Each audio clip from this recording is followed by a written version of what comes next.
That's stupid punk rock. I don't, I just think of it as rock and roll because that's what it is. Welcome to Rock Docs, a podcast about music documentaries brought to you by Treble, who are nice people who write about music, and they're good. And the writing is good, and they're, as I said, nice people. I've said that before. Anyway, check them out, treblezine.com. We are brought to you by them, so you can thank them for bringing us to you, and so forth. I'm Dave Lizerbram here with my co-host, Andrew Keatts. And our returning champ for his second appearance, but first time as a solo artist, shaking off the oats to your hall and whatever. Kale to read. The mic to my Brian. Yeah. There you go. Just kidding. I mean, Ian Grant, famously of Jokermen, Never-Ending Stories, and other things. Welcome, Ian. Thank you for having me. Glad to be back. Yeah. We what is the movie? Yeah, we typically invite our guests, if we're feeling generous, to pick a movie to discuss, and Ian has selected I would say generally considered a classic of the genre, of the form. The Decline of Western Civilization from 1981, directed by Wayne's World auteur Penelope Spheeris. A documentary about the sort of LA punk scene in 1979, 1980, featuring many luminaries of that scene. And I'm going to start with Andy because I'll get to Ian for reasons that will be, I guess, revealed. Andy, when did you first see this documentary? Has this been in your life for a long time? I saw this documentary for the first time in college as a assignment for a course. Oh wow! What class is this? This was cool class. It sounds like. Yeah, it was postmodern American literature. And I don't know that this is literature necessarily. Maybe it's postmodern, but it's not. It's American. It's definitely American. That's true. Yeah. But we also watched Stop Making Sense in that class. Wow. Yeah. I didn't know your Rock Docs stud. Like, do you have a degree in rock doxology? I actually should. Have you been hiding this from us all this? I actually should get Professor Martin Hipsky should join this. Should join this show for an episode. Honestly, Let's get Hipsky on. All right, I'll reach out to Hipsky. It would be an awesome guest. I love that. Yeah. Okay. But I do think it's like appropriate to have seen it in an academic setting because relative to the types of movies we typically watch on this show, this is so much closer to like anthropology than it is like a Netflix made biopic that happens to include people playing themselves, which is how a lot of rock docs these days feel. I would even like, is this a rock doc? Because I think is actually like a fair question that we could bounce around at a certain point. Just based on like how untethered it is from like all of the trappings of that sort of genre, and it's much more in keeping, I think, with like classic documentaries that are not about music. So anyway, yes, it was in college. I saw this for the first time. Interesting. Well, although I spent however many years in college watching movies, this was not one of them. It was in your actual music when you actually got a degree in movies, you didn't watch this one. No. Somehow squandering my college studying cinema television, I did not. This one didn't come up.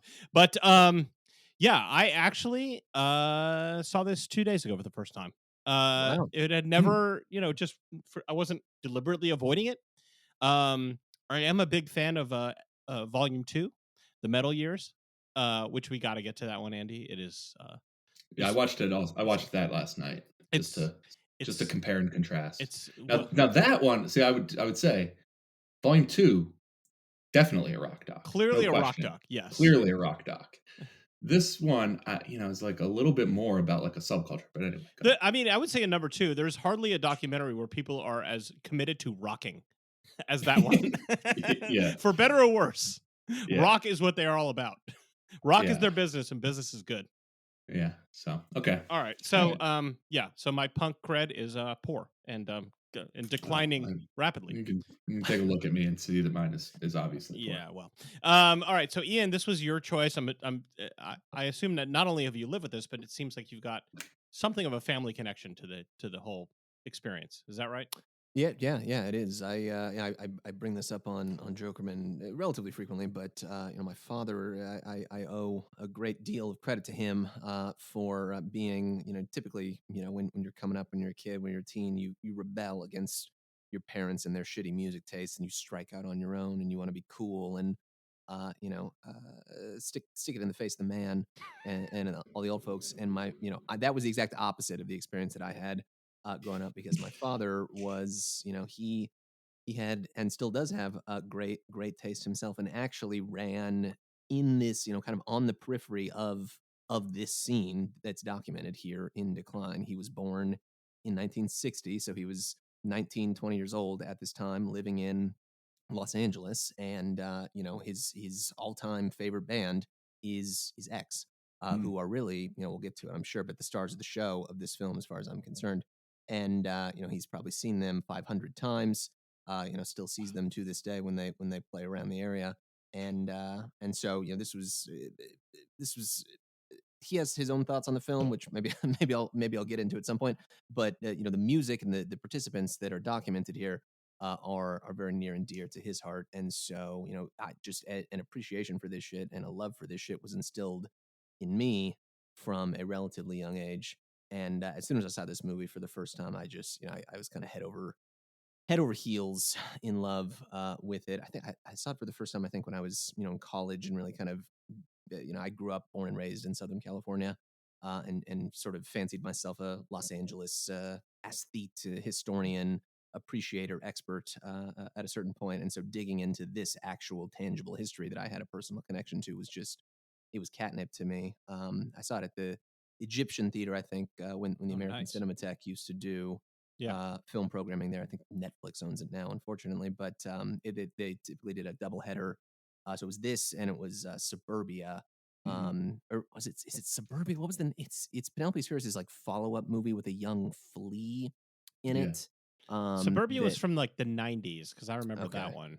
So oh, it no, must it not is be. Suburbia. Yeah, It is Suburbia. Yeah. I think there's two movies called Suburbia. So okay, yeah, Yes. right. Yeah, one so, has a capital U in the middle. That's like There the you go. grunge one that I'm remembering. Okay, yeah. continue. So anyway, it was a doubleheader with this and that is sort of the sequel follow-up to this. It's a dramatic film that is fiction, and sort of takes a lot of the material out of which Decline is constituted, Decline 1, I should say, and turns it into a story, a fiction, a traditional motion picture. It's fun. It's a great movie, definitely. But Decline 1 is really where it's at for me. And then I saw again at some point. I went back out, and they did another doubleheader with Decline 1 and Decline 3, actually, which is a totally different kind of movie. Decline 2. It's funny you guys are saying Decline 2 is maybe a more familiar touch point for you guys. That's the one I haven't seen. Is Decline 2. I've seen 1 and 3, but 2 is a sore spot in my filmography. So I'm gonna get to that shortly after this. The way I think about it, and Miss Ferris could disagree with this. I feel like 1 sits neatly in between 2 and 3, oddly enough, in that 2 is like about the bands. It's about the it's actually interested in what these bands were doing. And 3 is like completely detached. It's an exploration of like a subculture of just young people. It's not Right. about music at all, right? And then this is like right in between those. Like she's not really interested in how do these bands know each other? When did this bass player join the band and leave the band, and whose influences is this band drawing off of? How does Black Flag differ from the X musically? Like none of that is like the content of this movie. She's much more interested in just like, boy, you guys are all living on the periphery of society in an interesting way, and I'd like to put cameras in front of you and have you explain it to an audience that has probably never encountered anything like this. Yeah, okay. Well, we don't have to discuss 2, and I haven't seen Yeah. 3, so that we can leave that one aside. Because 2 is a whole different thing. But Yeah, I guess Like the bands in 2 are very famous at the time that they're making the movie. right, You know, that's true. Oh yeah. like they're huge. Like Yeah, it's like it's like Kiss and It's like Aerosmith. Kiss and Aerosmith It's in like Poison 1986. and Rat and Poison stuff and too. That Rat type. It's like it's Rat, the yeah. Sunset Strip like hair metal yes. scene, And right? then but Yeah. there are bands that never really made it who are in that, and they're Sure. and in some sense a little bit more interesting. But The anyway. no, yeah, exactly. I mean, like the DNA of there's certainly shared DNA without question, but Yeah. it's like it's just the fact that you are dealing with celebrities. You know, like Ozzy Osbourne is a major feature in that movie. But Right. anyways, But I think that's a good point, and not to make this about Decline 2 and 3 necessarily, but and this sort of relates to what you were saying earlier. I think Andy is that this is very atypical in terms of the rock doc. You know, thinking of that as a medium, you know, with established, predictable kind of facets and genre conventions and stuff, because you know there isn't a lot of that shit in this movie. And but thinking about what maybe she is after in this movie, I think kind of knits the other two parts of this saga together more neatly, because it is much less about the musicians, the influences, the history of the scene, and the records they made and stuff, and I think much more just about sort of a snapshot, a sketch of the city of Los Angeles, you know, yeah, at a given yeah, moment in time. In this case, you know, 79, 80, Decline 2, obviously kind of the mid 80s, and then Decline 3, this like weird, like pre-gentrification Hollywood in like mid nine, like second term Clinton era, where it kind of feels like a wasteland. It's totally wild to see that movie and kind of understand what that area has become today. But so like her subject really being the city and the environment and the time, and the bands, the music almost being inconsequential, or not inconsequential necessarily, but secondary yeah. to what she's really after here, and using the bands and the people that orbit in those scenes as sort of a lens, you know, to peep through into the reality of whatever, you know, the socioeconomic conditions of a given moment. Yeah, I think that's well said. And what it reminded me of is there's a BBC documentary from the late 60s about the Haight-Ashbury scene Mm. that features heavily like the Grateful Dead, and a lot of the footage of it is used in the Long Strange Trip documentary about the Grateful Dead that came out, you know, like 10 years ago now. And um you can tell in that movie, even just in the like lengthy scenes that they use in A Long Strange Trip, that like what was interesting to the BBC was not like, oh, what does Jerry Garcia do differently than Janis Joplin or Grace Slick? It's like, wow, look how these freaks are living. Right. This is, you know, like this is fascinating. Man, we are going to freak out some square people in Liverpool if we just put the camera on them and have them explain their daily lives, you know, and like that, and that's what they did in that movie. So that's what I kept thinking of as its like most common touch point, and like no one would say that BBC documentary is a rock doc. No. Yeah, I mean, I guess I feel like this one I was expecting more more about LA. Like obviously this is the LA Hmm. punk scene. But there's not that much content that explicitly ties it to LA. The live footage is all like inside a couple of clubs, and a couple are sort of like on sound stages, I think, where like you know, for whatever reason, for various reasons, they had to kind of stage the shows. And then you know, you see X hanging out in like a dingy apartment and things like that, but it's not like there's some scenes inside cars, which is, you know, canonically Southern California. But there's not a lot of, it's not like the type of documentary where it's like it shows like, you know, a girl in a bikini roller skating down Venice Beach, Yeah. and then cuts Right. to the squalor these kids are living in. You know what I mean? They're not. She's Yeah, not. or like Dogtown and Z Boys being like, you got to understand about this moment in LA, what was happening, man. Like this is what was so, like that. But that's mostly just because like she's not interested in like stage setting like that. Like as Right. much as she doesn't do that stuff, I do think it feels like you are in a unique place, and that unique place is LA, more than movies that are far more interested in like hitting you over the head about how much this is about Detroit in 1975, or how much this is about New York at the turn of the century, or whatever. Like they don't talk about it, but they do just place you in there. It's sort of a classic show don't tell type deal. Right. Yeah. Yeah. Go ahead. I totally, see what you mean, David. I sort of take it for granted again because I mentioned earlier, like I was just a complete like Los Angeles history nerd for years and years, and still, am to some extent. And so like just the names of some of these clubs, like the Hong Kong Cafe, Sure. or the Mask, for instance. Like I've walked by those buildings a million times, and I've heard my father tell stories about like the shows that he went to there, and so like I just kind of understand where they are in the city, what was going on in those neighborhoods at this time, and kind of like I can fill in a lot of that context myself, and so just getting this very almost verite glimpse at like what it was like. They don't actually shoot the Mask in this movie, I don't think, but Hong Kong Cafe. You do get a little actual footage in there. Like that's enough for like that's exactly what I'm looking like. Don't editorialize. Don't tell me a story. Don't have some fucking talking head, egghead professor from some media studies program come on and tell me, this is a bunch of bullshit about the political context or whatever. Just literally show it to me and let me make up my mind there. And that's exactly what this movie does, in many ways. But that's that's not the baggage or the material that most people are coming to this movie with. And so I think it's sort of a specialized acquired taste. Like if you've done the reading, if you've done the homework, it's going to be a more satisfying experience. It can be a more satisfying experience. But if you haven't, and obviously most people haven't, because who's a psycho who's done all that shit like I have, Right.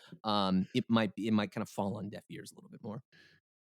Yeah, and I guess comparing it to the rock docs of today, of which there are many. I mean, we kind of like talk about and semi-affectionately bag on the like streamer era peak rock doc time that we're living in now, and the kind of tropes of that, which is like, you start with a drone shot over the wherever the town where the I guy hate the came drone from. shots. It's I'm like so glad there are no drone shots. I've seen enough drone shots to last me a fucking life. No more drone shots, please.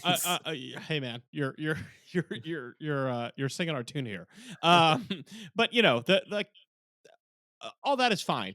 I'm sure there are verite type documentaries being made, and maybe like they're not surfacing or being marketed to us. So, you know what I mean? Like they're not Yeah. as easy to find. Like somebody even listening to this may be like, well, duh, there's one that was made just last year about whatever band or scene or interesting thing, and you just didn't notice.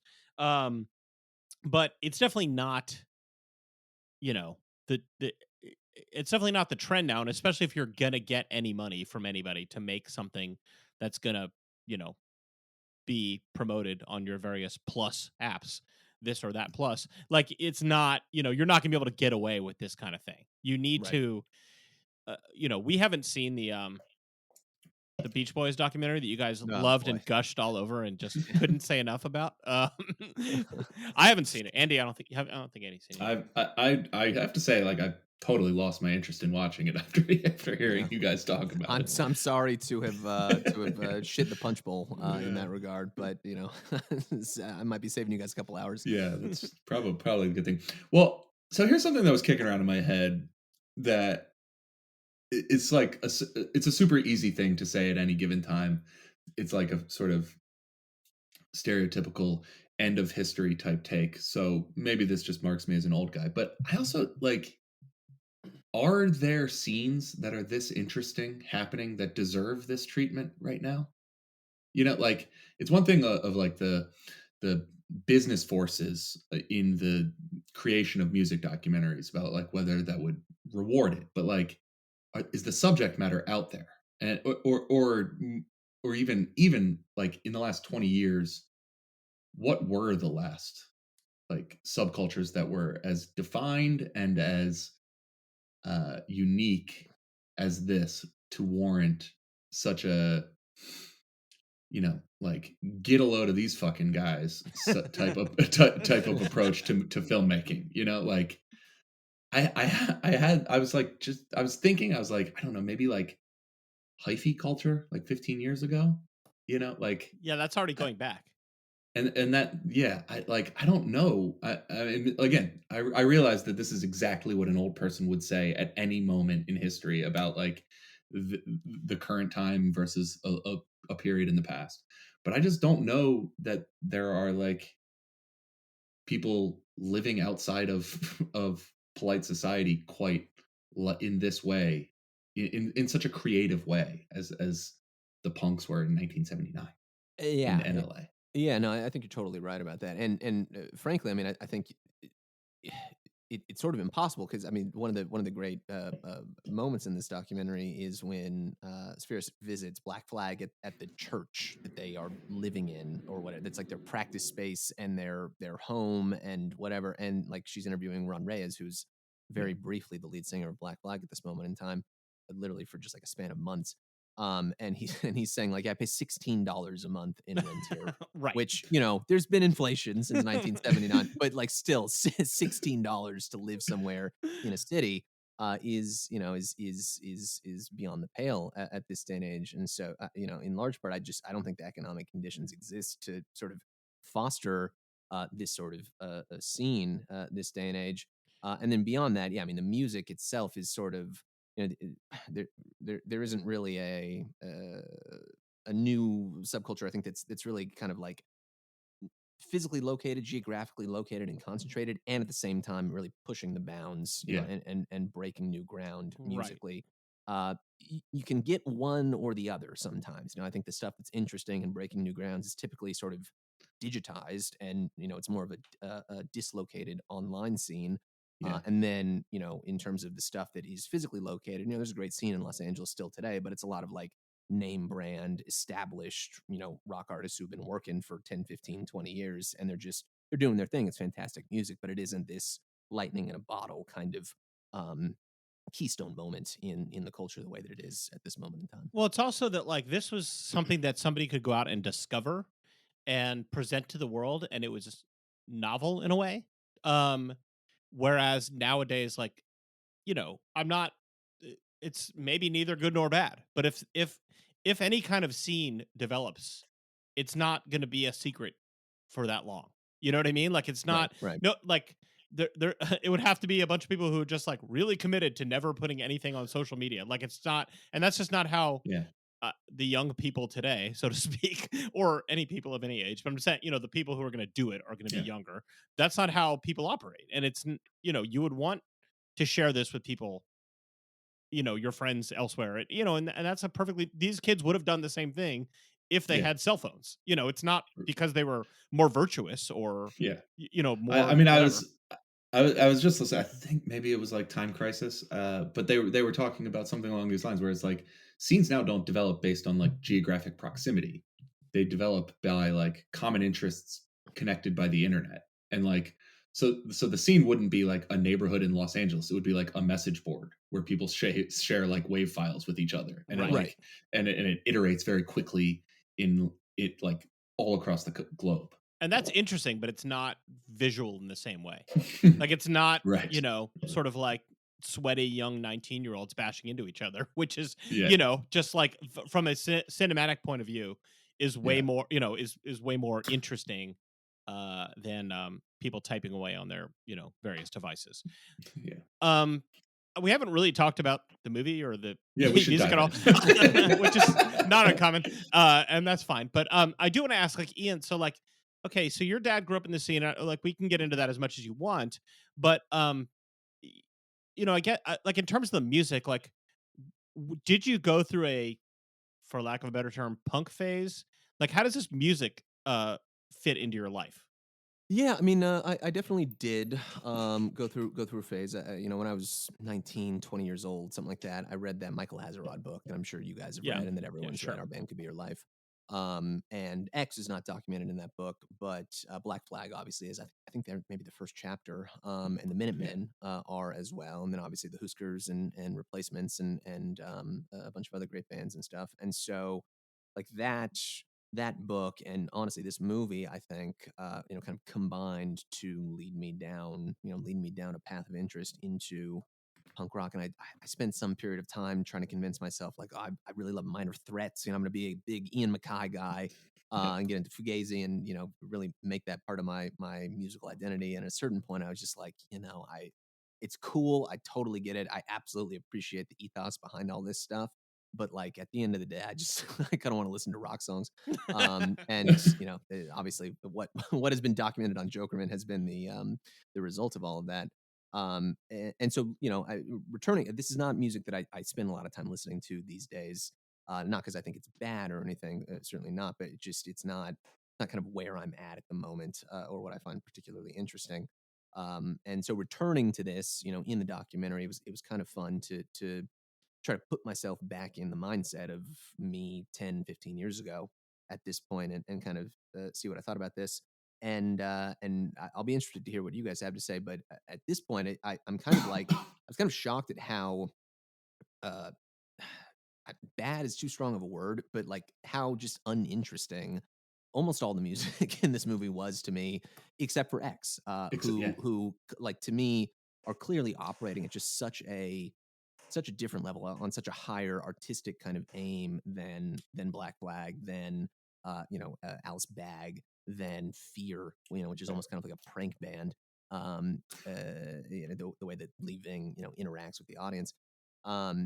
It's just immediately apparent to me, just from the little bit of footage that you get in this film, that like the artistic ferment that's going on in that band between Exene Cervenka and John Doe, Billy Zoom, and DJ Bonebreak is something altogether different than all of the other shit that they're lumped into with here in this movie. And to me, it's almost kind of like an unhappy accident that this was the scene and these are the people that they came up with at the time, because they achieved success, X did, and still play to this day, and are a legendary band, absolutely. But at the same time, kind of, I can't help but feel they were maybe sort of commercially limited a little bit by just the association with Los Angeles punk rock at this time, and especially Black Flag, had a bunch of like Orange County, like skinhead types coming up to the bands and stuff, or coming up to the gigs and stuff, and it was just kind of an ugly scene in many ways. That's the shit for me. It was back then, and it still very much is today. Yeah. I mean, in terms of the structure of the movie, I mean, basically, so what it is Penelope Spheeris, she goes to UCLA film school, and then she was actually, this is based on a very deep 5 minutes on Wikipedia, but, she actually, I guess, shot some of the Albert Brooks short films that were in the first season of Saturday Night Live. Oh, and then kind of this was... Oh, that's her SNL connection, I see. Yeah. So, yeah, hence Wayne's World all these years later. So, Sure. So that, so this is her first feature that she does, and I don't know her connection to the bands or the scene. She may have just had seen it around or something, and thought it was interesting. But so the structure of the film is basically like chunks of performances by 6 or 7 different bands. I can just run down the list, and it's what you see is like a band performing like 3, 4, 5 songs. Most of these are very short songs, hardcore punk. So it's going by pretty fast. And then like it'll cut to like an interview piece or something else. And then you'll see another band perform their 3, 4, 5 songs, and then on down the list. So it's not like it goes back and forth. It's just going in whatever order. So the band, just to kind of lay it out, because we don't have to go through it in sequence, but with just to reference it, is like Black Flag again. This is the era before Henry Rollins. So the lead singer is Ron Reyes. And then the Germs, Catholic Discipline, X, Circle Jerks? Yeah, X, then Circle Jerks, then the Bags, which in this situation are called the Alice Bag Band because of some band drama, and then ending up with Fear. And so, so I think, Andy, maybe you will be able to guess my favorite part of this film, perhaps. I would guess it's just the X performances. Is it not? I mean, that's fine. That's all good. But Yeah. obviously, for me, being an intellectual property attorney, my favorite part is the very beginning when they're all reading the video release. Oh, yes. Release form. Yes. That's so great. Yeah. I love that. All so the good. bands are reading the release to the crowd. Like, by being here, you are agreeing to being filmed, and you're consenting to your image, and likeness. And I'm like, yeah, this is it. Finally. My worlds are combining. I feel bad that didn't occur to me as obviously like down the middle of your shit. But yeah, it all goes downhill from there. All I was thinking about when I was watching it, I was just like, man, like I can't even imagine how outraged some people in those rooms must have been when like what the fuck are they talking about right now? Like, I don't consent to shit. Use my image and likeness, you know? But it is so clever to take something that you sort of have to do and And turn it yeah. into the opening of your film, kind of, and a virtue. And Well, really and sets it's the scene. Well, yeah, and that's sort of central to a lot of what she does here, which I think is all to the film's benefit. She takes one of the first lessons you get as an early journalist is like, don't try to convince the people you're reporting on that you're like cool and smart, and like there, by which I mean like be willing to ask stupid questions that are gonna make you look unhip and or dumb depending on what you're covering. So like she is so willing to say like, wait, so why do you do that? Why do you do this thing that's like very central to scene? Why do you dance like that? Why do you do whatever thing it is? And she includes the question, you know. And Right. so it's like, and no way is she trying to be like, well, I'm a young college kid, and so like obviously I understand the youth, and I'm like with it, and that's why I'm here in the room in the first place. She is a fly on the wall who's willing to say, I don't come from this scene, nor do I understand it. That's why I'm here, and that's what's interesting about it to me. And I kind of think there's a similarity to that where it's like, let's show the music, or let's show the process and the sort of like nuts and bolts behind the curtain in the movie itself.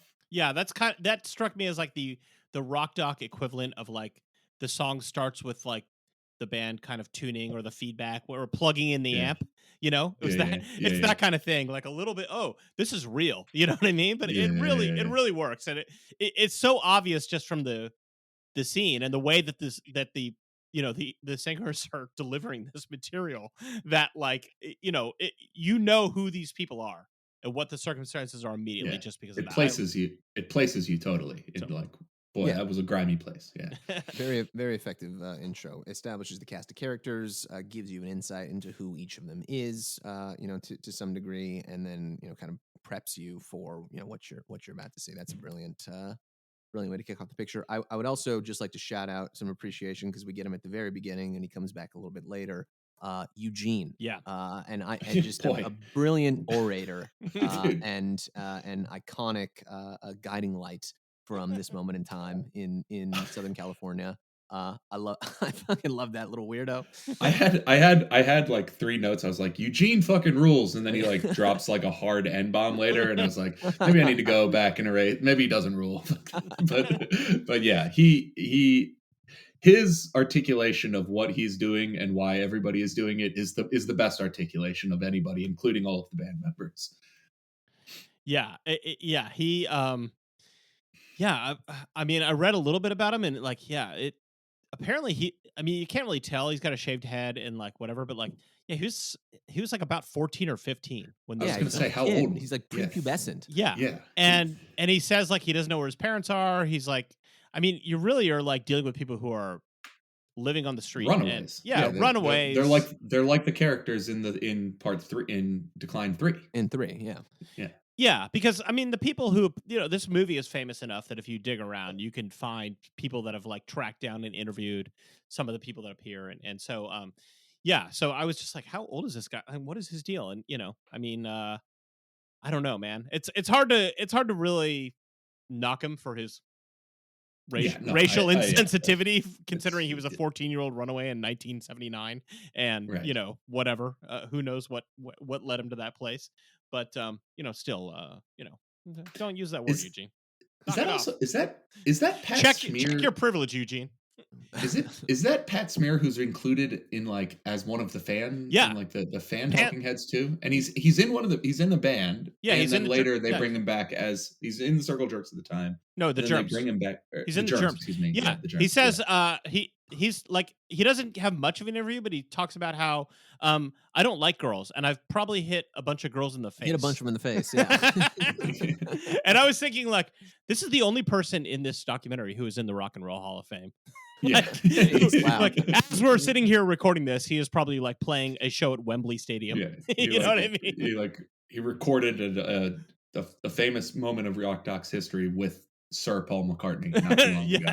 Exactly. Yeah, he's appeared before on this very show. So Pat's done pretty well for himself. How this Wayne Moyet guy, his incredibly clinical definition of what punk music is, or what hardcore music is, I guess, to start the movie, that he it's like he's describing like a skin rash or something, but he does an incredibly able job at explaining what you're about to hear. Is that It's the old guy. It's the old guy. He's like standing on right. on the cliff, and he explains that he like moves through the speed, the beats per minute, Oh, and then he right. goes into like the lyrical content Yeah, tends 200 or to 300 be beats per minute. Yeah. I had Yeah, him and as he- Brendan Mullen, the owner of the mask, but I might have I gotten the think- titles wrong. Yeah, Brennan Mullen is the one who's standing up on Up on the cliff, in the that's Hollywood right, Hills yes. with the Right, view of over the downtown, 101 or where- yeah. exactly. Yeah, Yeah, but he's the great. other guy, Who looks Brendan Mullen looks like Bret Easton Ellis, basically. Yes. sure, yeah, very Yeah. swag. He's like, yeah, it's like the thing is like you can't really dance to it normally because it's 300 beats per minute. And I'm like, well, it's not really 300. Like that would be pretty fast. Yeah. But he compares punk to folk music. It's a little, he doesn't do too much with that, but it is again some really nice scene setting. And if you have Well- to have somebody who kind of like as a narrator laying things out, he does a very good job. He has a great quote at the end of it. He motions back towards the city and says, "I mean, the air is poisoned. It's the final joke." Right. Or the air in the air in Utopia. In Utopia is poison. The Yeah, air in exactly. Utopia is poisoned. It's the final joke. That's a great line. And his analogy between punk rock and folk music, I think, is interesting and instructive here to me because obviously folk and the Greenwich Village scene, where Bob Dylan and so on come from, they're very politically motivated for a couple years at least. And then a lot of people in that scene age out of that and kind of go in very different directions, as we've seen with our friend Mr. Dylan. And the punk rockers, in some regard, sort of become an inheritor to that tradition. Certainly by the time you hit the late 70s, when other rock bands have gone in the complete opposite direction, it's all just bad vibes and hedonism and money making and shit. And you think of the punks as the real people who live and die by the creed and are true believers, and mean what they say and say what they mean. And so that makes sense in one regard, and at the same time, I think that like the interviews with a kid like Eugene or the other kids that they have at the end or towards the end, when there's kind of a montage of 5 or 6, when that's where Pat Smear pops in. There's that other stupid kid. I think his name's Michael, where he's got like with an the X X, shaved into yes. his Yeah. head. He's just the dumbest. He's dumb as a fucking rock and cannot explain for the life of him like why he's doing what he's doing or what it means or why anyone should care about it, which is fine. But I do love the, this sort of high-minded, highfalutin analogy between the punk rockers and the folkies that begins the film. And then she sort of, like Spheeris, I think, whether it's deliberate or not, she sort of gives them enough rope to hang themselves by the end of it and explain that just like, for the most part, these are all just a bunch of dumbass kids, trying to get off and have a good time while they can, get loaded. Yeah, she does that, and she sort of hides the ball. She lets it go for a while. Like, hey, I'm just here with the camera. But like it's around that time we also get the zoom in on somebody in the crowd has a cast with a Nazi insignia, A swastika. A swastika on the cast, and That's she what they're called. she doesn't. Excuse me. Yeah, the swastika, and she doesn't. She doesn't. That it's not incidentally in the picture. And during the interviews, also towards the end, there's the other kid that's just wearing it. Sort of looked like a trans person. I couldn't tell the gender of the person, but whoever it was is wearing a t-shirt with just straight up a swastika on it, and like they're clearly being questioned about their fashion choice, and they're just kind of laughing and chuckling and being like, it's not like I'm gonna go kill a fucking Jew or something like that. It's like a direct quote out of their mouth. It's just like the mind reels. Well, It's yeah. like that. So that scene was interesting because it like kind of cuts right in when he says that, as though she had asked him. Ask him a question, and so he goes, hit it. "It doesn't mean I'm going to kill a Jew. Maybe a hippie." Maybe a hippie though, exactly. Yeah, So good. Also, so good. Darby Crash from the Germs, when he's interviewed in his like apartment cooking eggs, in a perhaps not fully sanitary kitchen The environment. most disgusting looking eggs I've ever seen. I mean, he's got like a sculpture of a like a skull with a Nazi helmet, like an iron, a Nazi helmet. Yeah. And then he also is wearing a swastika on stage, and he's wearing an iron cross around his neck. And Sure. but I guess a lot of that was like just piss off dad. Uh, You know what I yeah, mean? These are like it's 18-year-olds who are mad at their dad, and their dad probably was a Vietnam vet or a World War II guy or whatever, and or grandpa, and was like, whatever. What's going to be the most offensive to my parental unit? Well, yeah, yeah, and exactly, totally. and that I think sort of reinforces the idea that this is like whatever kind of political valence you might want to interpret it to have, or someone might retroactively try to assign it, that really wasn't there. It was just a dumbass kid trying to get shock value and piss someone off by wearing a swastika T-shirt, even though they're just some shit kicking suburbanite from Orange County in 1979. Right, right. Yeah, I mean, like, but I think, I mean, maybe it's too much to say. I think Penelope Spheeris is not quite so keen to let him off that way. Right. I think she wants to put a finger on it, being like, this stupidity is like she doesn't want to be too charitable about the stupidity of it. Like there's also the part where there's like a sort of like a fight in the front row. I think it's during X, and somebody yells, "Whoa, Altamont!" and like, and you see the fight is with like a black guy. And it's Right. like, it's not an accidental reference to mention like the famous murder of a black guy at a concert. Sure. When like there's one black guy getting in a fight in a room full of white people.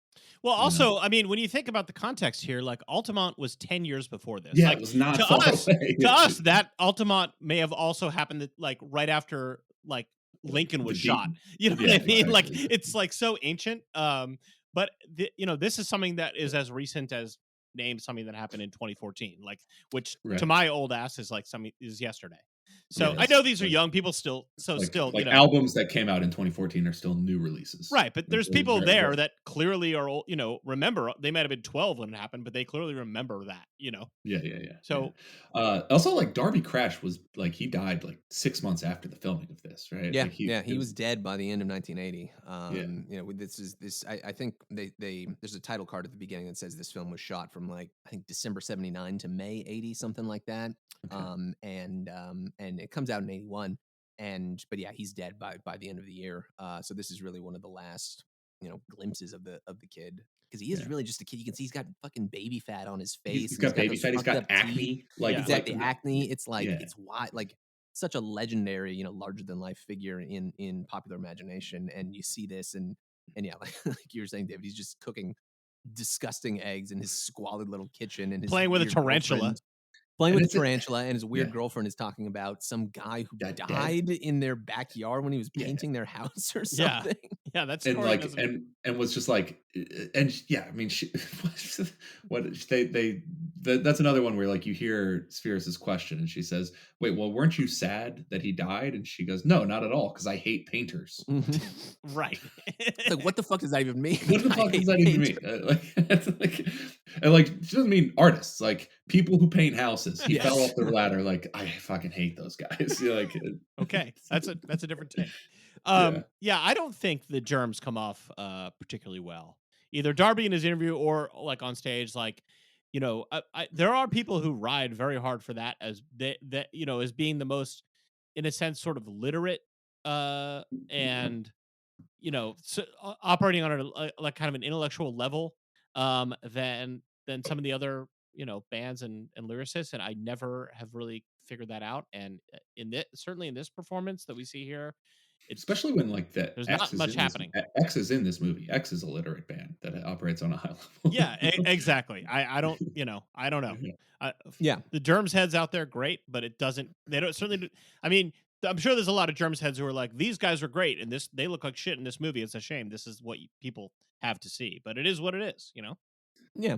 I mean, I get the fascination with him, and obviously, anytime someone dies that young, there's going to be an element of romance and rose-colored glasses to the whole thing. And there are some great songs on GI, but at the same time, like when when they're performing, he's like barely able to like stand on his 2 feet and sing into the mic and shit like that. Like it's a great sight and like spectacle, right, in the truest sense of the word. But as like a rock show, as a concert going experience, not maybe the most satisfying performance you've ever seen. Yeah. Mhm. I do want to say, like, watching this movie, like, even if you might watch and say some of them, work better than others, but watching Circle Jerks, watching Black Flag of this era, and it it really makes me just wish that there were more bands that had a front person that was not playing an instrument. Like, Mm. it's just so few and far. I mean, they know they exist. We could if sit down and think about it, like, oh wait, what about this? What about that? And so forth. But I don't know. As somebody who goes to a lot of shows and tries to, whatever, have some kind Yeah. of clue about what's going on out there, there's not a lot of front people who are out there doing it, and it's a bummer. Waxahachie. Yeah, mostly she's I playing mean, guitar. she picks up a guitar. But yeah. That's I'll Yeah. ride for my boy. I mean, this is common shout out on Jokerman, but I'll ride for my boy Dan Behar in that Sure. regard. Destroyer, he loves to just crouch at the foot of the stage and sort of whisper into the microphone for minutes on end while his crack team of players, kills a song around him. But yes, in general, I Yeah. totally agree with you. Totally. Yeah. I've never seen Destroyer, unfortunately, but I've seen him play with the New Pornographers a few The new times. ones, sure. And it's so great because like all he does is like amble on stage, do his bit, Jackie dressed in and then Cobras, walk whatever, off. and then walk like he has no. Exactly, He's not yeah. singing along with Nico and the rest of them. He's on his own trip, and I love it. But yeah, it's just we bring that back or make more of them or something. I don't know. Yeah. I guess whatever. Well, yeah. Are I mean, you gonna come to Future Islands with me in September? Future Islands yeah, is a there good you go. example. There you go. Yeah, I'll go. yeah. Yeah. Well, Are they and coming to Future town? Islands, Yeah, the sound. Oh, Future okay. Islands That is a good place sucks, but sure. bad Bad venue, good band, but okay. That It's a good- venue does fucking suck. Yeah, The absolutely. sound. The sound. It's a new venue in North San Diego County. If a Interesting. band you like is skipping LA and going there, sorry to hear about that. What was I going to say? Future Islands.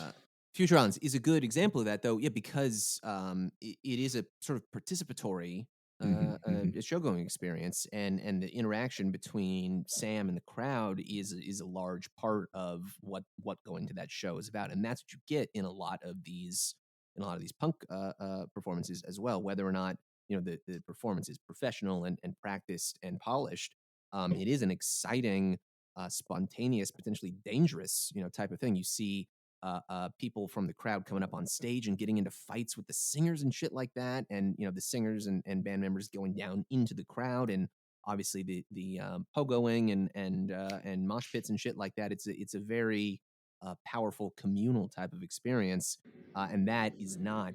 That's just not what going to a rock show is like, in the day and age of Live Nation, and Yeah. Ticketmaster, and $16 Livemaster. PBRs and stuff like that.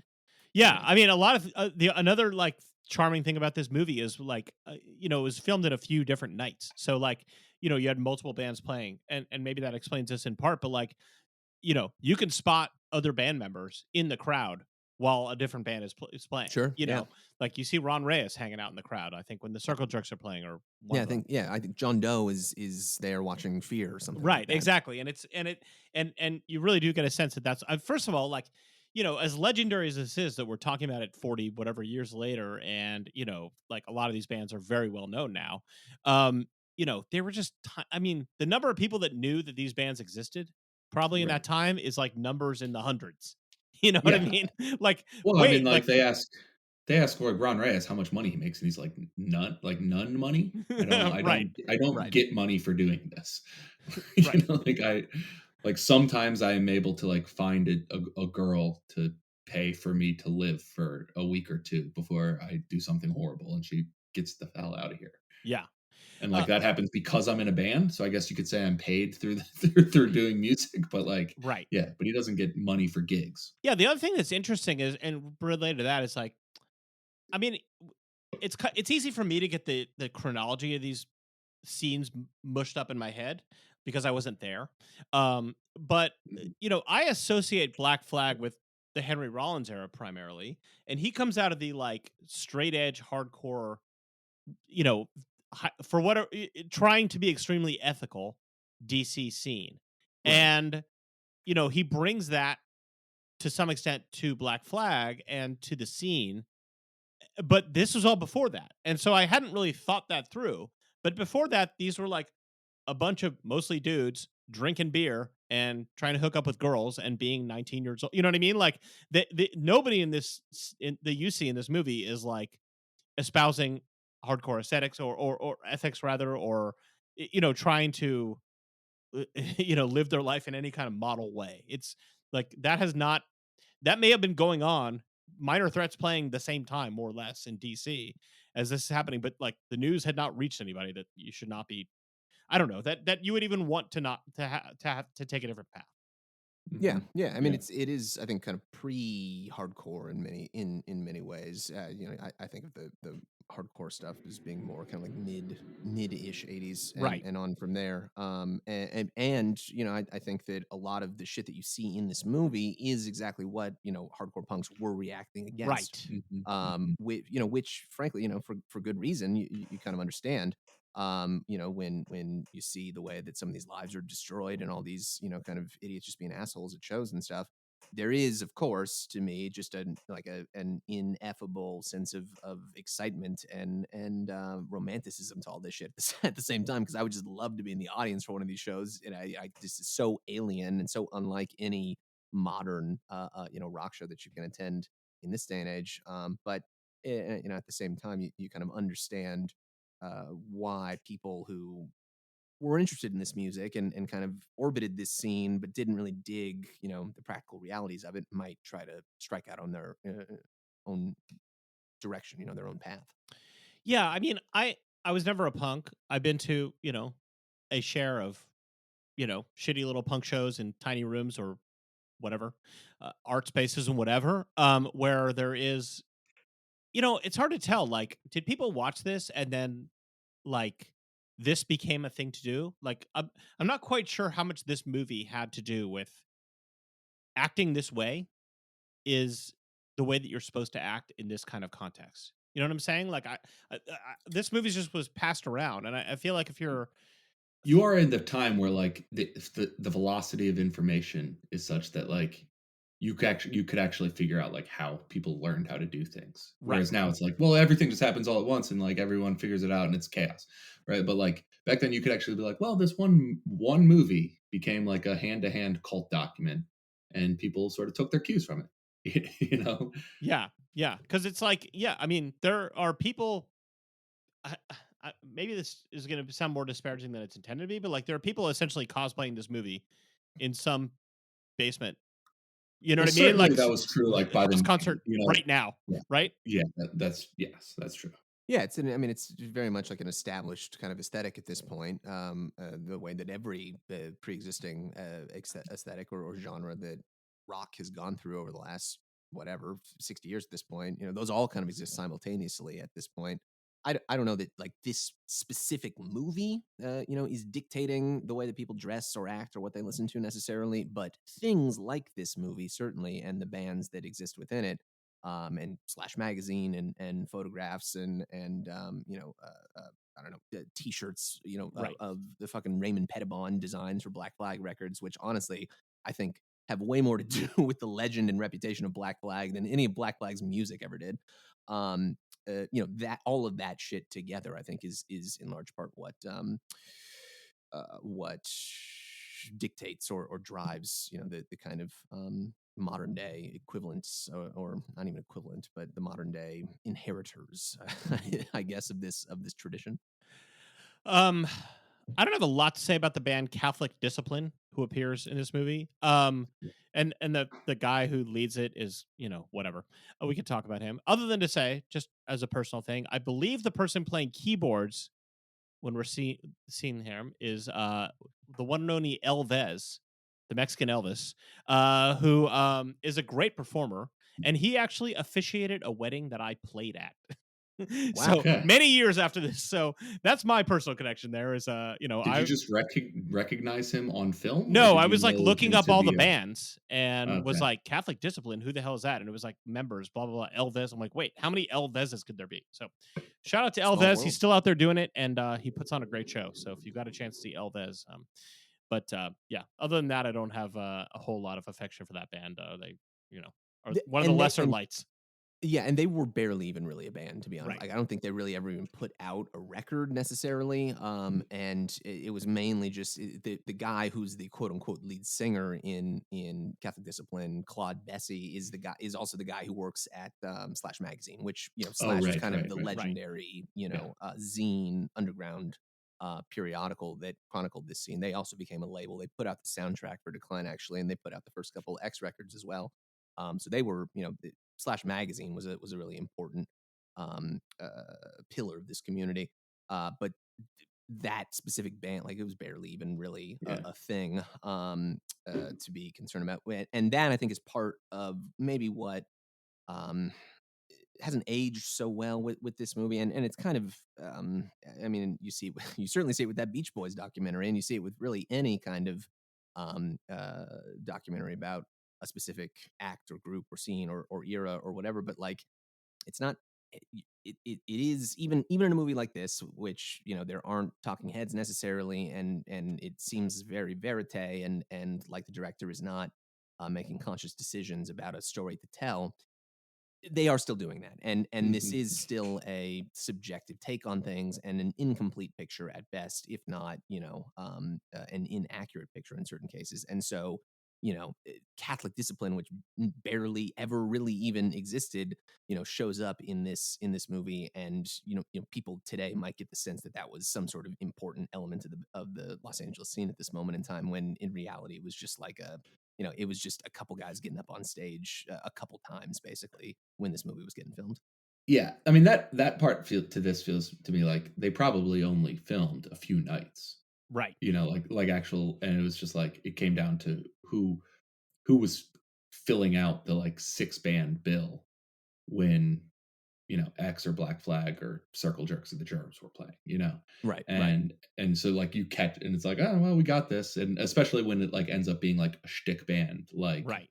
it's like, well, I guess we could use this, like with these guys who are doing this like very kayfabe fighting with the crowd, and it's like, like that stuff. I was just like, this is boring. Like, how boring, like for everyone to play their role in this like very obviously scripted fighting. Like, and what does he say? He says, he yells something, "Eat my fuck, asshole." Yeah. Which is so ridiculous. Even the punks in the crowd have to drop the artifice for a second and be like, "Wait, what does that mean?" Yeah. He's just a scenester who like Yeah, shows up yeah, and is like playing a role, and he'll pack his bags and be on to the next thing. Is like that's how the movie would have you. I don't know about the guy. Maybe he was great, but that's what the movie would have you understand. And there's a Right. few of those. I mean, the bags were more of a band, but by this point, I think it had fallen apart. So what you see is not necessarily the the most representative of them at the peak. And these bands, like some of them were so short lived that the peak it came and went real quick. Like it's hard to catch on film. yeah. Yeah. No, we get like 6 whole songs from X, Yeah, and let's get to X finally. yeah, right, Totally. yeah. Yeah. Let's do that. They're Yeah, and like that's great. Go ahead, Ian. No, yeah, I was just gonna say say the very same. And they're kind of, they occupy the middle third ish. I would say it seems like kind of the most screen time in terms of performance is reserved for them. And there's a cool kind of hangout session in, I think, maybe John and Xene's apartment at that time. They were together at this moment in time. Um, but although they don't necessarily make that explicit in the movie, and they're doing like stick and poke tattoos and shit like that. It's very cool, just kind of hangout vibe. But I think it's clear from what surrounds their performance, what the quality of this band was like. And you even get that, there's some comments. I took a couple notes, from this. So I took notes throughout the whole thing, but from this section in particular, Exene has like a bouquet of roses in the apartment, and says that they were given to her for, by the Whiskey, another legendary club that doesn't actually show up in this film.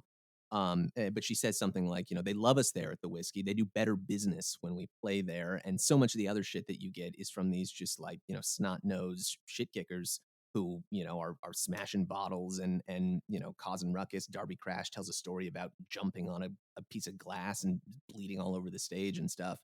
And like, that's what I was kind of getting at earlier, where it almost feels like X was kind of just lumped into this chaotic crowd of music makers who were kind of animated by some of the same concerns, but where they were approaching it as an artistic pursuit, where X was approaching it with a certain degree of artistic um, uh, aims. Craftsmanship.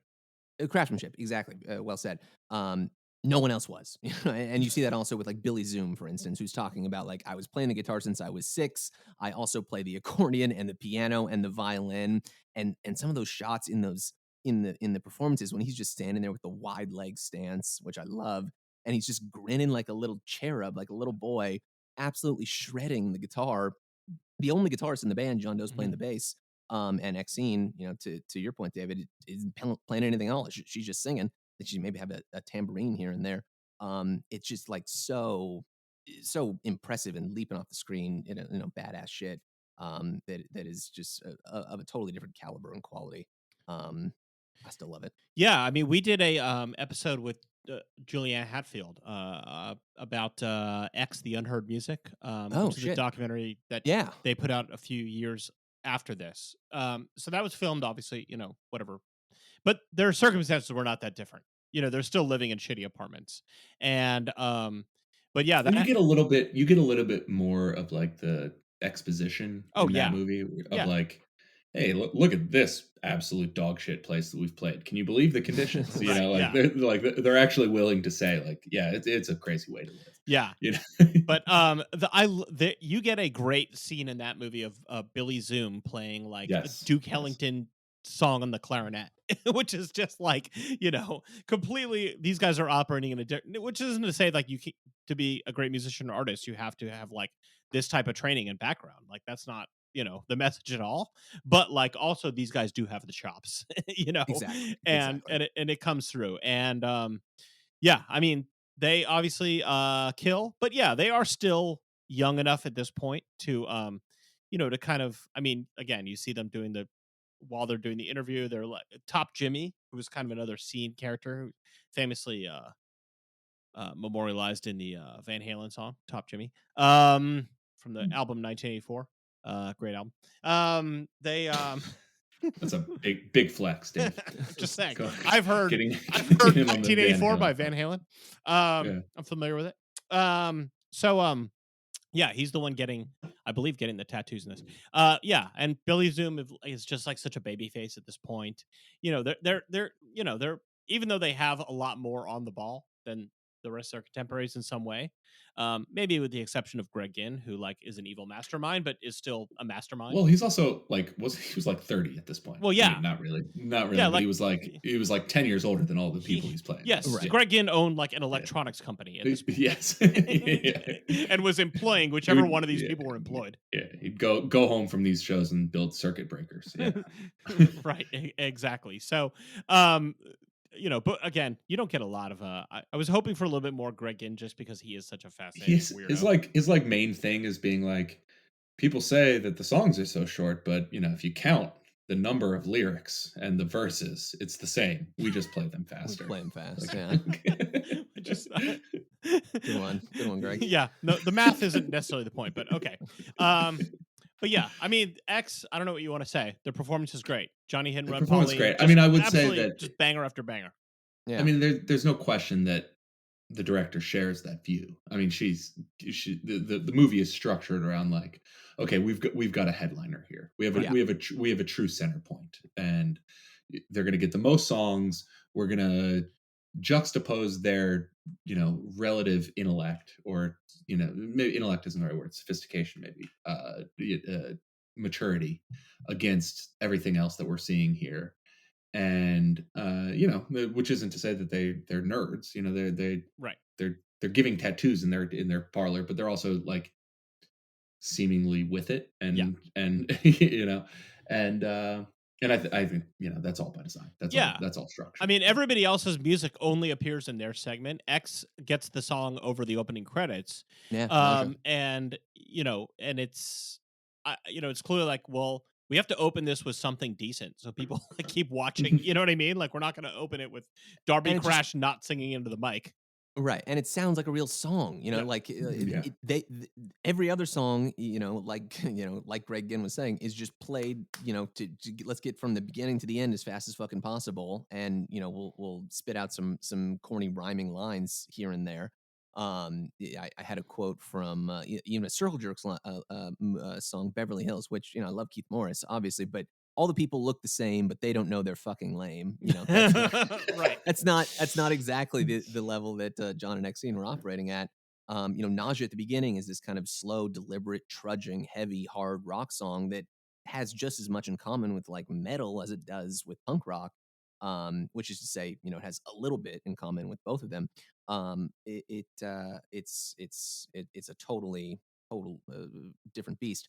And that, frankly, I think is where the approach here really shines, is in the concert footage, because like coming from the Beach Boys documentary, for instance, which is not not the only way to make a music documentary, but like you guys were talking about earlier, there is this kind of modern current wave of streaming funded legacy act documentaries, all of which have this kind of glossy aspartame sheen to them.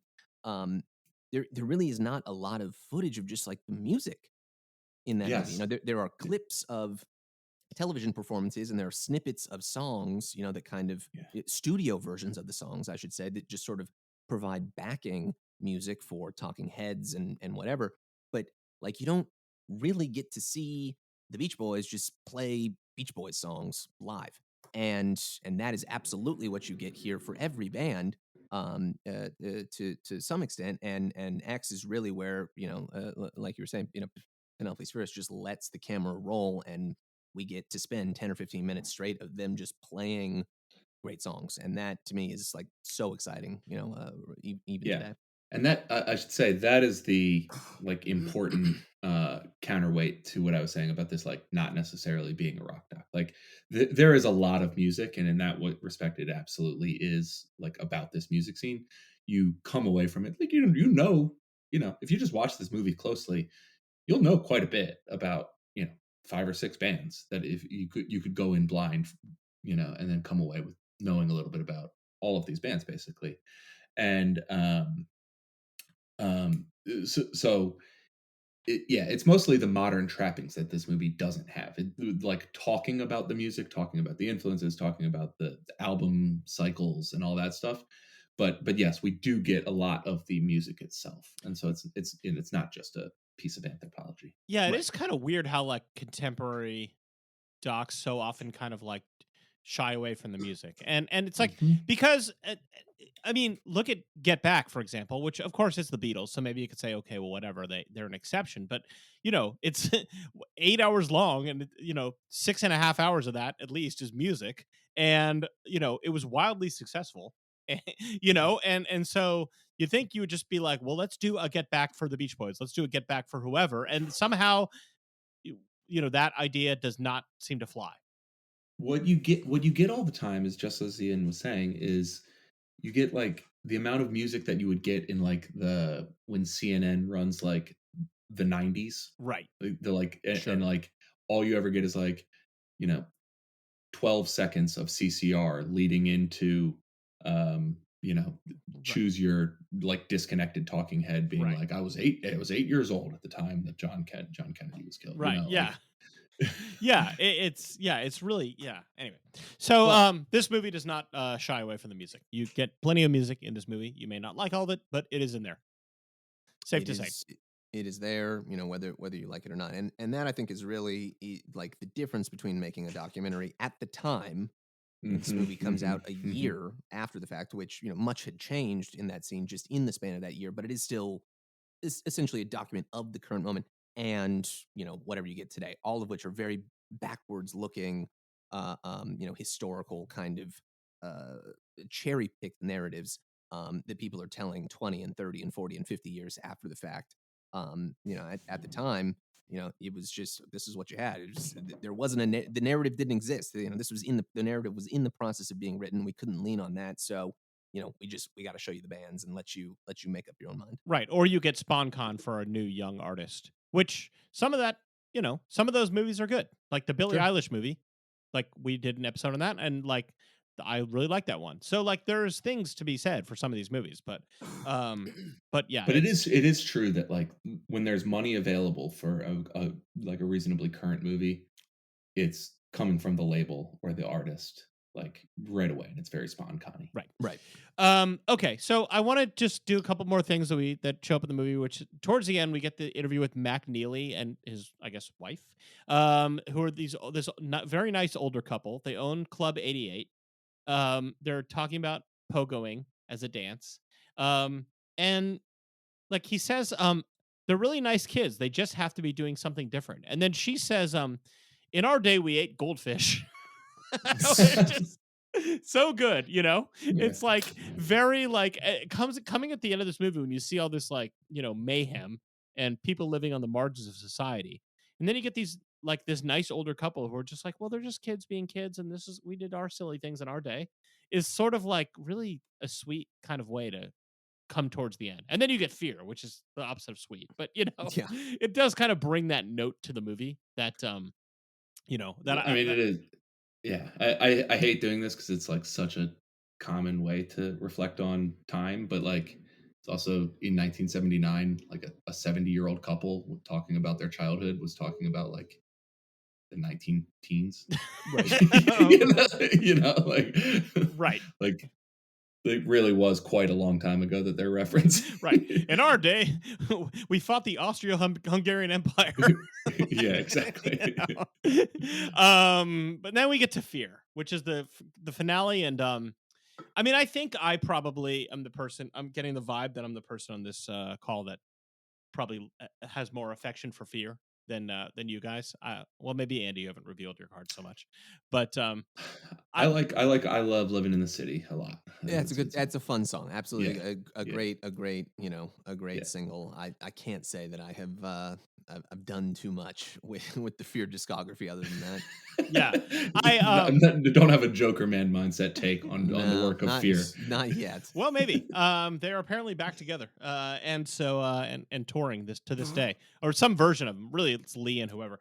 But yeah, I'm not here to ride for Lee's gay baiting, you know, monologue that he does before he gets into the music. That's Yeah, it's a very weird, like homophobic, but at the same time, like homoerotic kind of Yeah, thing. it's like, exactly you what know, it's like. Both, you know, I don't know And what. maybe you could. There's some psychology going on there. Maybe you whatever it could is. credit him for playing like because he's older, right? So Lee Ving like was in like blues bands opening for like Cream in 1968.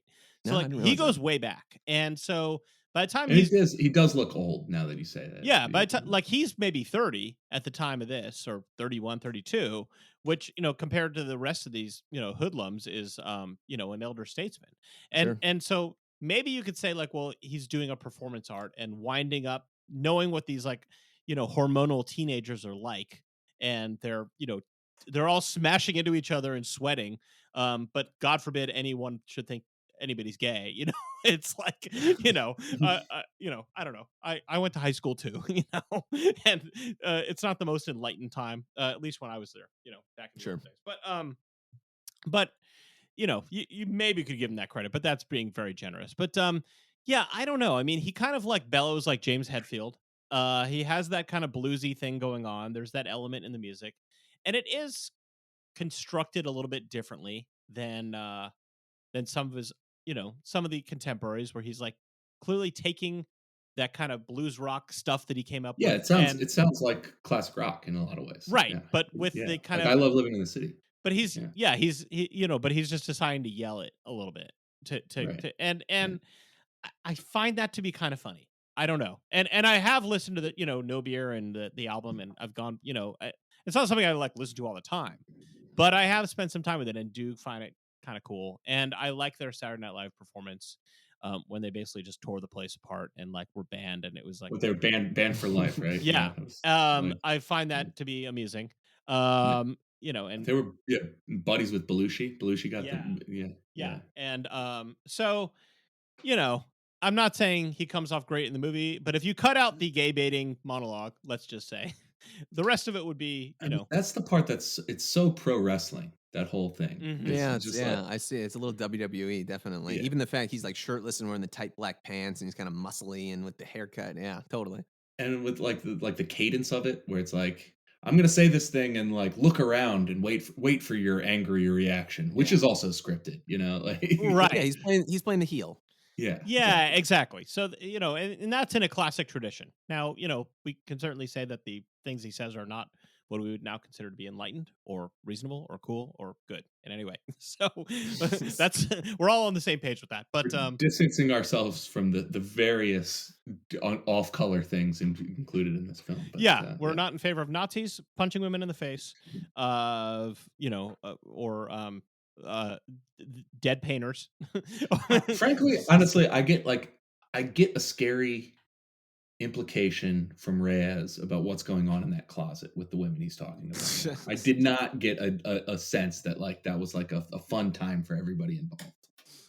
Yeah. Okay. Yeah. So okay, just to clear that up. So Ron Reyes shows us Put this that on the list of all the things that we're distancing ourselves Ron from. Reyes in the church where the Black Flag lives shows us this like tiny little rat hole that he lives in, like this cubby. Straight up closet, an absolute closet. But it's not. Yeah. It's not even like a. It's like elevated above the floor. Like I don't know. It's like a storage something. I don't know. We're not Plywood. It's not a real door. no human should live. It's not a good place to live. And yeah, and he's just talking about bringing girls in there, and it's just like it doesn't seem like a cool scene. It says one of my victims. Yeah. Yeah. I think, yeah, if it's an accurate representation of reality, I'm with you there. But honestly, I think he's talking a big game. Right. That whole thing seems like Also, a complete put on to me. Yeah, that's true. Good point. He's also like 19 or something Exactly. at this time, right? Yeah. Right. Like these guys are like, as much as they're anti, they're still trying to pose as rock stars. Like it still reads that true. way. That's totally true. Yeah, they or like there wasn't a term for a punk star yet, but they're acting the way they think they're supposed to act to have cachet in the scene. Yeah, they're it sounds like they're unaware there's a camera there. And Right. a filmmaker who's like done stuff for television.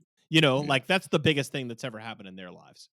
Mhm. So all right. So let's kind of sum it up. What do we think about the state of punk in LA circa 1979? Healthy, good, bad? I don't know. Ian, what's your coming back for your however many time this is? What's your recommendation of this film? Yes, no? Yeah, I mean, it's absolutely a 3-star picture as far as I'm concerned. That's 3 out of 3 for listeners who might not be familiar with our rating system. God forbid we use any other system. Exactly. It is a documentary, I think, in the truest sense. Yes. Literally like documentary. It is a document of a moment in time, and it lacks a lot of what have become kind of tropes of the genre. But honestly, I see a lot of common DNA between this and Don't Look Back, which is one of the legendary Sure. rock docs that also lacks a lot of what you might see in a contemporary rock documentary, but is endlessly more interesting and artistic and legitimate, I think, than so much of the chaff that we get these days. And at the same time, having an appreciation for this particular physical locale, these particular bands, or at least one of these particular bands, some of these particular bands, is going to make this a more enjoyable experience. The same way that watching Don't Look Back is a much more enjoyable experience when you can delight in Bob Dylan being an amphetamine-fueled little freak at that moment in time, instead of hating him, which is a perfectly acceptable and understandable reaction to the way that he appears in that film in 1965. So it's something of an acquired taste. But if you have those tastes, it hits. It still hits. It's a fantastic movie. And I gotta see part 2 at this point. I don't think we ever got you in to give up your dad's take on this movie, and I don't know how much you want to say. Oh, it sounded like you alluded to him having conflicted thoughts about it. Yeah, he's Eugene. No, he wishes. That would be such a great reveal. That would be a good reveal. Too bad. Yeah, no, he I think, like I said at the beginning, loves X till the day he dies. That is absolutely his band here, and that's I'm sure in large part of the reason I'm going to bat for them so strong. He, him being in this scene and on the periphery of this scene and going to a lot of shows. Around this time, he sent me a text. When I was texting, I was telling him I was coming on to talk this movie with you guys, and he was like, at the Hong Kong Cafe, I saw X there, and Xene jumped down into the pit, and she pogoed with me or something. It's like, that's awesome. He was really there. I think he can he has a better sense for how much of this is reality and how much of it is something of a curated fiction.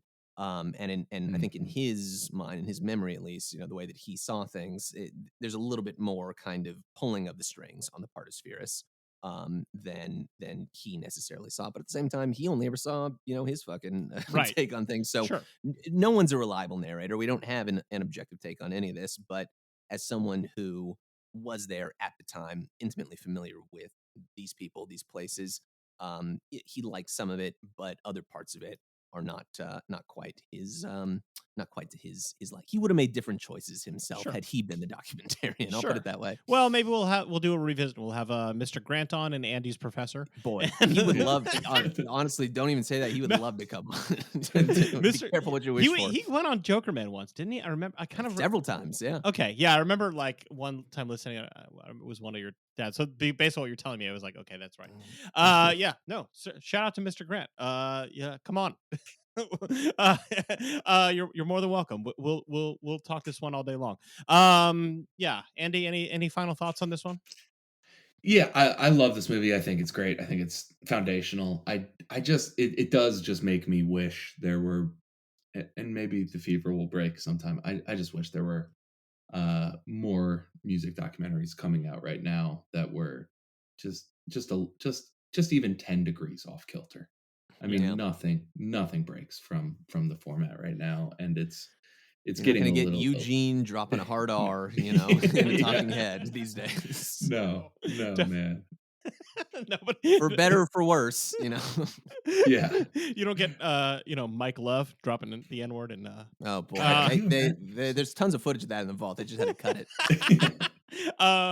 Yeah, I mean, not having ever seen it, I don't know. I guess I don't know why I was sort of. I don't know why I never made the point to see it. You had to have seen clips. From yeah, it, sure. Yeah, right, but sure. I don't know why I never made a point to like.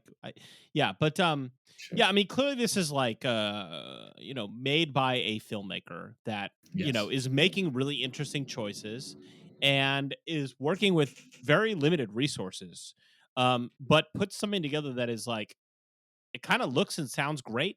Everybody, I mean, not that everybody's behavior is cool by far, but everybody seems cool. Like you kind of want to do this and have the scene seem cool. You know what I mean? Like in a way. It's like skillfully filmed without being showy, and it's like I said, like putting those old people kind of towards the end is like this little sweet moment. Like there's these little moments where it's like, oh, this person really knows how to pace things out and construct a narrative, and so that's rewarding, and you got a lot of great music and some music that sucks, but that's also kind of fun. So I don't know. Life is like a box of chocolates. What else do you need? So anyway, Ian, thank you so much for coming on again, and always a pleasure. For people out there, check out the Jokermen Extended Cinematic Universe. Yeah. Submit to the contribute to the Jokerman Patreon. Please, we're happy to accept your business. While you're there, contribute to the Treble Zine Patreon. Yeah, just go on Patreon. Knock them both out. Yeah, there you go. Help spread the love where people are writing and talking about music. The lead singer of Fear spitting into the crowd, but with cash. And there you go. Being spat back at with best content. Yes. Okay. Yes. All right. We're done with this one. Thanks for listening to Rock Docs.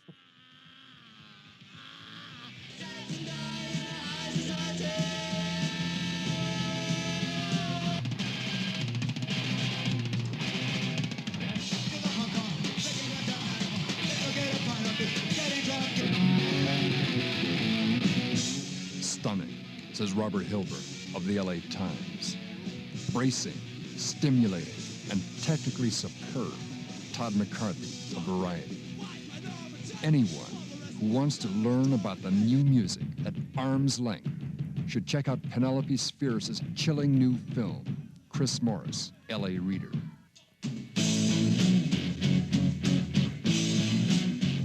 Suburban Voodoo, Doug Simmons, The Boston Phoenix. My house smells just like the zoo. Oh, man, you can spit really good. The Decline documents a sociological phenomenon that is the foundation for the most shocking American youth movement in history. Spheeris Films presents Fear, Black Flag, Circle Jerks, Germs, and X in